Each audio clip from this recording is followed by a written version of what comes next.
भारत ने 17 जुलाई 2025 को रियासत उड़ीसा के इलाके चांदीपुर में दो खतरनाक बैलिस्टिक मिसाइल्स यानी कि पृथ्वी 2 और अग्नि 1 का तजुर्बा किया है।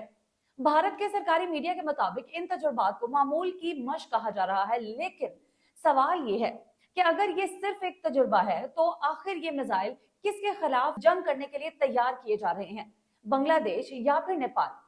नहीं नाज़रीन, इनका हदफ सिर्फ और सिर्फ पाकिस्तान है, यानी कि इन मिसाइलों से पाकिस्तान के अहम शहरों और फौजी तंसीबात को चंद मिनटों में निशाना बनाया जा सकता है।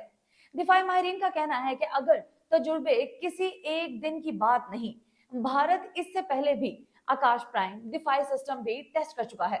यानी ये सिर्फ दिफाई निजाम नहीं बल्कि ये बहुत बड़ा मुनज़्ज़म अंदाज में मुकम्मल जंगी तैयारी है। नाज़रीन, भारत की ये सिर्फ डिटरेंस पॉलिसी नहीं बल्कि एक ऐसी प्री एम्प्टिव स्ट्राइक पॉलिसी यानी कि पेशगी हमले की हिकमत अमली है। इस पॉलिसी का मफहूम ये है कि पहले मारो बाद में जवाब दो।